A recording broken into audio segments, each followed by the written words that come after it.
Hello, আশা করি তোমরা সবাই ভালো আছো। Transformation of sentences. ট্রান্সফরমেশন নিয়ে তোমরা অনেকেই অনেক রকম সমস্যার মধ্যে থাকো।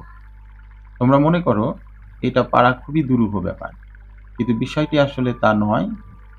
ট্রান্সফরমেশন বিগত দিনগুলোতে তোমাদের ছিল না। অর্থাৎ বিগত সিলেবাসগুলোতে ট্রান্সফরমেশন অফ সেন্টেন্সেস তোমাদের করতে হয়নি।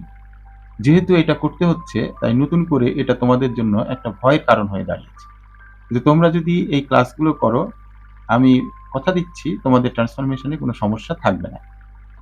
১ নম্বর রুলস দেখো এখানে আছে, I went there and I met her. এটা একটা কম্পাউন্ড সেন্টেন্স। আগে তোমাদেরকে বুঝতে হবে যে কোনটা সিম্পল সেন্টেন্স, কোনটা কম্পাউন্ড সেন্টেন্স এবং কোনটা কমপ্লেক্স সেন্টেন্স। এইখানে ২ টা ক্লজ আছে, I went there, I met her। ২ টা ক্লজ। ক্লজের মধ্যে কি থাকে? একটা সাবজেক্ট থাকে, একটা ভার্ব থাকে। এখানে মেট হলো একটা ভার্ব, যেটাকে আমরা বলি ফাইনাইট ভার্ব। অর্থাৎ টেন্সের নিয়মে, টেন্স তোমরা জানো ১২ রকম টেন্স। এই নিয়মে যেই ভার্বগুলো থাকে, অর্থাৎ present indefinite, present continuous, past indefinite, এরকম এরকম ১২ টা ফর্মে তোমরা ভার্বে যে চেহারাগুলো টেন্সে দেখো, সেই ভার্বগুলোই আমরা এখানে পাবো। এই যে এখানে ওয়েন্ট, এটা পাস্ট ইনডিফিনিট টেন্সে আছে। তাহলে আই ওয়েন্ট দেয়ার অ্যান্ড, সবসময় মনে রাখবা compound sentence and, but, or, এই ৩ টা কনজাংশন থাকবেই। কোথায়? কম্পাউন্ড সেন্টেন্সে। তাহলে আই ওয়েন্ট দেয়ার, আমি সেখানে গেলাম, অ্যান্ড আই মেট হার, এখানে ২ টা সেন্টেন্স আছে, কেউ কারো সাথে যুক্ত নয়, দুটোই আলাদা আলাদাভাবে স্বাধীন। এজন্য এটাকে কম্পাউন্ড সেন্টেন্স বলা হয়। আর যেহেতু অ্যান্ড আছে, তোমরা ধরে ফেলবা যে এটা একটা কম্পাউন্ড সেন্টেন্স। তাহলে এটাকে যদি আমরা কমপ্লেক্স করতে চাই, তাহলে কি করব? হয় অ্যাজ ব্যবহার করব, অ্যাজ মানে যেহেতু, সিন্স মানেও যেহেতু, হোয়েন আমরা ব্যবহার করতে পারি। অর্থাৎ কার্যকারণ সম্পর্কটা যদি খুব বেশি গাঢ় হয়, তখন আমরা অ্যাজ ব্যবহার করব। আর যদি সময়টা বেশি গুরুত্বপূর্ণ হয়, তাহলে আমরা হোয়েন ব্যবহার করব। I went there, I met her, এখানে অ্যাজ কার্যকারণ সম্পর্কটা খুব বেশি গুরুত্বপূর্ণ নয়। এখানে কোনটা গুরুত্বপূর্ণ? আমি সেখানে গিয়েছিলাম এবং যখন আমি সেখানে গিয়েছিলাম তার সাথে সাক্ষাৎ করলাম, এরকম লেখাটাই ভালো। যেহেতু আমি সেখানে গিয়েছিলাম, এটা না লিখলেও যে তোমরা নম্বর পাবা না তা নয়, নম্বর তোমরা পাবা। এখন বিষয় হলো, এগুলোও কিন্তু কনজাংশন। এই কনজাংশন অ্যান্ড বাট অর এর মধ্যে কি পার্থক্য? এগুলো হচ্ছে সাবঅর্ডিনেটিং কনজাংশন, আর অ্যান্ড বাট অর কে বলা হয় কোঅর্ডিনেটিং কনজাংশন। কমপ্লেক্স সেন্টেন্সে একটা ক্লজ আরেকটা ক্লজের উপর নির্ভর করে। আমি যদি বলি যখন আমি সেখানে গিয়েছিলাম, এইটুক বলে যদি রেখে দিই এবং এরপরে যদি আর কিছু না বলি, যেমন যেহেতু সেদিন বৃষ্টি হয়েছিল, এরপরে কিন্তু আসলে বাক্যটা কমপ্লিট হয়নি। তাহলে আই মেট হার, এইটুকু না বলা পর্যন্ত বাক্য কমপ্লিট হবে না। কিন্তু আমি যদি শুধু বলি আই মেট হার, আমি তার সাথে সাক্ষাৎ করেছিলাম, তাহলে কিন্তু বাক্যের অর্থ পুরোপুরিভাবে পূর্ণতা পেয়েছে। এই সেন্টেন্সটা কারো উপরে নির্ভরশীল নয়। আই মেট হার, এইটুকু কারো উপর নির্ভরশীল নয়। কিন্তু অ্যাজ আই ওয়েন্ট দেয়ার, এইটুকু কার উপর নির্ভরশীল? পরের সেন্টেন্সের উপর নির্ভরশীল। যেই সেন্টেন্সটা একা একা থাকে, এর আগে কোনো কনজাংশন থাকে না, সেটাকে বলে মাদার ক্লজ বা মেইন ক্লজ। আর যেটা সাথে অ্যাজ, সিন্স, হোয়েন এই ধরনের সাবঅর্ডিনেটিং কনজাংশন যুক্ত হয়, তাদেরকে আমরা বলি সাবঅর্ডিনেট ক্লজ। প্রতিটা সাবঅর্ডিনেট ক্লজ সবসময় মেন ক্লজের উপরে নির্ভরশীল। প্রত্যেকটা সাবঅর্ডিনেট ক্লজ সর্বদা মেন ক্লজের উপরে নির্ভরশীল। এই কিন্তু উপরে কিন্তু কম্পাউন্ড সেন্টেন্সে কেউ কারো উপরে নির্ভরশীল নয়। অর্থাৎ আমরা কমপ্লেক্স সেন্টেন্স করার জন্য এই ধরনের সাবঅর্ডিনেট কনজাংশনগুলো ব্যবহার করব। সিম্পল সেন্টেন্সের ক্ষেত্রে আমরা একটাই মাত্র ফাইনাইট ভার্ব ব্যবহার করব। কিন্তু এদিকে দেখো, তুমি কমপ্লেক্স সেন্টেন্সের ক্ষেত্রেও কিন্তু ২ টা ফাইনাইট ভার্ব ব্যবহার করেছিলে, কিন্তু তারা একে অপরের উপর নির্ভরশীল ছিল। আর সিম্পল সেন্টেন্সের ক্ষেত্রে আমরা শুধুমাত্র একটাই ফাইনাইট ভার্ব ব্যবহার করব। আর কি করব? আমরা প্রথম ক্লজের যে ভার্ব, সেই ভার্বের মেইন ফর্ম, এটা কিসে আছে? পাস্ট ইনডিফিনিটে আছে। এটাকে আমরা কি করব? মেইন ফর্ম, অর্থাৎ গো থেকে প্রথমে গো, তারপরে ওয়েন্ট, ওয়েন্ট, তারপরে হচ্ছে গন। এই যে গো, যেটা প্রেজেন্ট ফর্ম, এটাকেই বলা হয় মেইন ফর্ম, এটাকে বলে পাস্ট ফর্ম। আর এইটাকে বলা হয় হ্যাভ ফর্ম অথবা পাস্ট পার্টিসিপল ফর্ম। আমরা মেইন ফর্মটা ব্যবহার করব ভার্বে। গোয়িং দেয়ার তার সাথে কি করব আইএনজি, অর্থাৎ ভার্বের সাথে কি যুক্ত করব আইএনজি। তাহলে এটা কি হয়ে গেল, ভার্বের সাথে আমরা আইএনজি, গো এর সাথে আমরা কি যুক্ত করেছি আইএনজি যুক্ত করেছি। গোয়িং দেয়ার আই মেট হার, সেখানে গিয়ে আমি তার সাথে সাক্ষাৎ করেছিলাম। তাহলে সিম্পল, আশা করি তোমরা বুঝতে পেরেছো সিম্পল সেন্টেন্স কিভাবে আমরা গঠন করব, কমপ্লেক্স সেন্টেন্স কিভাবে গঠন করব, কম্পাউন্ড সেন্টেন্স কিভাবে গঠন করব। এখন আমরা কিছু এক্সারসাইজ দেখি এবং সেগুলো করার চেষ্টা করি। তোমরা কিন্তু আগে চেষ্টা করবা, তারপরে আমি এখানে করে দেব, সেগুলো দেখবা। He went to market and he bought a car. এটা আমরা কোন ধরনের সেন্টেন্স সেটা আগে আমাদেরকে বের করতে হবে। অ্যান্ড দেখে আমরা বুঝতে পারছি যে এটা একটা কম্পাউন্ড সেন্টেন্স। আর যত কম্পাউন্ড সেন্টেন্স অ্যান্ড দিয়ে যুক্ত তার সাদৃশ্য খুঁজে পাবা, অর্থাৎ সেন্টেন্স গুলো কিন্তু একই প্যাটার্ন, একটা প্যাটার্ন খুঁজে পাবা। সেন্টেন্স গুলোর মধ্যে এক ধরনের প্যাটার্ন আছে। হি ওয়েন্ট টু মার্কেট, এই প্যাটার্নটা তোমাকে খুঁজে বের করতে হবে। আসলে রুলস ফর দ্য ফুলস, বোকাদের জন্য নিয়ম। মাত্র তোমরা এই তিনটা সেন্টেন্স মনে রাখবা, এই তিনটা সেন্টেন্স দিয়ে সব ধরনের সেন্টেন্স করতে পারবা এই জাতীয়। He went to market and he bought a car. তাহলে কি করব আমরা, আমরা বলবো When he went to market, he bought a car. Simple যদি করি তাহলে আমরা কি বলবো, গো, ওয়েন্ট আছে, ওয়েন্টের মূল ভার্ব কি গো, গোয়িং টু মার্কেট, এই অ্যান্ড কেটে দিব, অ্যান্ড আর থাকবে না, going to market he bought a কার। এইখানে তোমরা লক্ষ্য করবা কমপ্লেক্স সেন্টেন্সের ক্ষেত্রে কিন্তু যেটা সাবঅর্ডিনেট ক্লজ, অর্থাৎ যেই ক্লজের সাথে এই ধরনের কনজাংশন গুলো যুক্ত থাকে সেই ক্লজের পরে তোমরা কি করবা, একটা কমা দিবা। When he went to market, he bought a car. আর সিম্পল সেন্টেন্সের ক্ষেত্রে কোনো কথা নাই, ভার্বটাকে খুঁজে বের করবা, তার সাথে আইএনজি যোগ করবা। এর পরের সেন্টেন্সটা আমরা দেখি, he is rich and he cannot understand the suffering of the poor.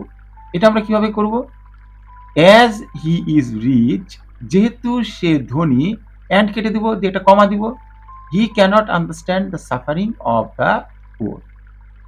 যদি এটাকে আমরা সিম্পল করি তাহলে কি বলবো, বিং রিচ, ইজটা কোথা থেকে এসেছে, ইজ একটা বিভার্ব না, বিভার্ব কোনগুলো, বিভার্ব হলো am, is, are, was, were, been, এগুলো হচ্ছে সব বিভার্ব। এই ধরনের ভার্বগুলো দিয়ে যদি দেখি আমরা সেন্টেন্স শুরু হয়েছে, তাহলে সেই ভার্বের সাথে আমরা আইএনজি যোগ করে দেব। Being rich he cannot understand the suffering of the poor. The sun had set and we returned home. এখানে একটা ঘটনা ঘটেছে, সেটা হলো এখানে কিন্তু দ্য সান এবং উই দুইটা আলাদা আলাদা সাবজেক্ট। এই জন্য এখানে আমাদের একটু সতর্ক হতে হবে, কমপ্লেক্স সেন্টেন্সের ক্ষেত্রে নয়। কমপ্লেক্স সেন্টেন্স আমরা সাধারণভাবে অ্যাজ ইউজুয়াল যেভাবে এর আগে করেছি সেভাবেই করব। As the sun had said we returned home, এটাও হবে। When the sun had said we returned home, সেটাও হবে। কিন্তু আমাদের একটা কমা বসাতে হবে, হোয়েন দ্য সান হ্যাড সেটের পরে একটা কমা বসাতে হবে, অ্যান্ড কেটে দিতে হবে, দিয়ে বলতে হবে উই রিটার্ন হোম। এটা কিসের ক্ষেত্রে, কমপ্লেক্স সেন্টেন্সের ক্ষেত্রে। আর সিম্পল হলে কি করব, এইখানে কিন্তু ভার্ব খুঁজেই আইএনজি যোগ করব না, যেহেতু দুইটা আলাদা আলাদা সাবজেক্ট আছে, সাবজেক্টগুলোকে আমরা একটুও নড়াচড়া করব না, যেখানে আছে সেখানেই থাকবে। তাহলে the sun having said we return home, এই হ্যাভটাকে কি করে দিচ্ছি, হ্যাভটা কোথা থেকে এসছে, হ্যাভ হলো হ্যাভ ভার্ব থেকে এসছে। হ্যাভ ভার্ব কোনগুলো, হ্যাভ, হ্যাজ আর হ্যাড। তাহলে এগুলোর মূল ভার্ব কি, এগুলোর মূল ভার্ব হলো হ্যাভ। এই জন্য আমরা কি করব, the sun having said we return home. তোমরা বুঝতে পেরেছো নিশ্চয়। যদি আমরা বলতাম having said we return home, এর অর্থ হতো আমরা অস্ত গিয়ে আমরা বাড়ি গেলাম। আসলে তো কথাটা তা না, যেহেতু দুইটা আলাদা আলাদা সাবজেক্ট, এই জন্য আমাদের সাবজেক্ট কোনো রকম চেঞ্জ করা যাবে না। The man killed the bird and he bought bad luck. এটা কিভাবে করব, এখানেও অ্যান্ড আছে, তোমরা নিশ্চয়ই অ্যান্ডের প্যাটার্ন বুঝে গেছো। এইটাই হলো অ্যান্ডের প্যাটার্ন। এই যে তিনটা সেন্টেন্স তোমরা আশা করি খুব ভালোভাবে মুখস্থ করে ফেলবে। তাহলে কি বলছে, the man killed the bird and he bought bad luck. তাহলে আমরা বলবো as the man killed the bird, and আর লিখবো না, হি বট ব্যাড লাক। আর সিম্পল করব কিভাবে, killing the bird, the man, এখানে হি হচ্ছে প্রোনাউন, প্রোনাউন কিন্তু অনেক অনির্দিষ্ট, কিসের চাইতে, নাউনের চাইতে। Killing the bird, the man bought bad luck. The writer was poor and he could not buy a car. আশা করি তোমরা পারবে, তাও আমি একটু বলে দিচ্ছি। দ্য রাইটার ওয়াজ পুর, অ্যাজ দ্য রাইটার ওয়াজ পুর হি কুড নট বাই এ কার। এখানে কিন্তু হোয়েন দিয়ে হবে না, খুব একটা ভালো হবে না। এজন্য আমরা এখানে অ্যাজ দিয়ে করব। আর সিম্পল করব কিভাবে? যেহেতু রাইটার একই জিনিস, সেহেতু আমরা এই নাউনটাকে এইদিকে নিয়ে আসবো। Being poor the writer could not buy a car. Work hard and you will shine in life. তাহলে অ্যান্ড যখন থাকবে তখন আমরা কি করব? ইফ ইউ ওয়ার্ক হার্ড, তাহলে আমরা কোনো ক্ষেত্রে ইফও ব্যবহার করব, শর্ত ব্যবহার করব, ইফ ক্লজ। এটা একটু ব্যতিক্রম, কিন্তু তোমরা একটু মনে রাখবা, if you work hard you will shine in life. যখন এইরকম কি দিয়ে শুরু হবে? ভার্ব দিয়ে শুরু হবে, অর্থাৎ ইম্পারেটিভ সেন্টেন্স। তোমরা জানো আদেশ, উপদেশ, অনুজ্ঞা এগুলোকে ইম্পারেটিভ সেন্টেন্স বলে। এই ধরনের ভার্ব দিয়ে যদি কখনো কোনো সেন্টেন্স শুরু হয়, তখন তোমরা ইফ দিয়ে শুরু করবা। If you work hard you will shine in life. এখানে কিন্তু অ্যাজ অথবা হোয়েন অথবা সিন্স খুব একটা ভালো মানাবে না। তবে কেউ যদি লেখে when you work hard you will shine in life, এটা কিন্তু কেউ কাটতে পারবে না। ঠিক আছে? তো আশা করি তোমরা বিষয়টা বুঝে ফেলেছো, ইফের ব্যবহারটাও জেনে ফেলেছো। এরপরে যখন সিম্পল করব, তখন আমরা বলবো working hard you will shine in life. কেউ যদি এইখানে একটা বাই যুক্ত করে সিম্পলের ক্ষেত্রে, তাহলে ভালো হয়। অর্থাৎ বাই, এর আগে তোমরা সবসময় ভার্বের সাথে আইএনজি যুক্ত করেছো, কিন্তু যখন ইফ থাকে তখন একটা বাই দিলে বিষয়টা বেশি ভালো হয়। না দিলেও কোনো সমস্যা নাই। যদি তোমরা বলো working hard you will shine in life, that's all. Sitting beside me he told me a story. তাহলে সিটিং আমরা সেন্টেন্স দেখেই বুঝতে পারছি এটা একটা সিম্পল সেন্টেন্স। তাহলে সিম্পলকে কি করতে বলতে পারে? বলতে পারে যে কম্পাউন্ড করো অথবা কমপ্লেক্স করো। যেটা করতে বলবে, যদি বলে কম্পাউন্ড করো, তাহলে বলবো আমরা he sat beside me and he told me a story. একই রকম, একই রকম প্যাটার্ন, ঠিক আছে? আর যদি আমরা এটাকে কি করি, কমপ্লেক্স করি, তাহলে বলে when he sat beside me when he sat beside me he told me a story। আশা করি তোমরা বুঝে ফেলেছো। শেষেরটা আমরা করি দেখি। since I was ill I could not go to college। এটা কোন ধরনের সেন্টেন্স দেখেই বুঝতে পারছি, সিন্স দেখে বুঝতে পারছি এটা হলো একটা কমপ্লেক্স সেন্টেন্স। তাহলে কম্পাউন্ড করব কি করে? কম্পাউন্ড করব I was ill and I could not go to college। সেখানে কিন্তু কোনো কমা হবে না। I was ill and I could not go to college। আর সিম্পল করব কিভাবে? being ill I could not go to college। তোমরা হয়তো অনেকে মনে করছো যে আমরা being ill দিব না, because of my illness বলবো। কোনো সমস্যা নাই। তোমরা যখন আরেকটু শিখে ফেলবে তখন আমি সেই ধরনের ব্যবহারগুলো দেখাবো। তোমরা যেকোনো ভাবে যদি নাউন করতে পারো, অর্থাৎ আমরা আসলে ভার্বটাকে নাউন করেছি। ওয়াজটা কোথা থেকে এসেছে? বি থেকে এসেছে। এইজন্য আমি কোনো ঝামেলার মধ্যে না গিয়ে বললাম being ill I could not go to college। এর পরের ক্লাসে আমরা আরো অধিকতর আলোচনা করব। আশা করি তোমরা সেই ক্লাসটাও শুনবে। ধন্যবাদ সবাই।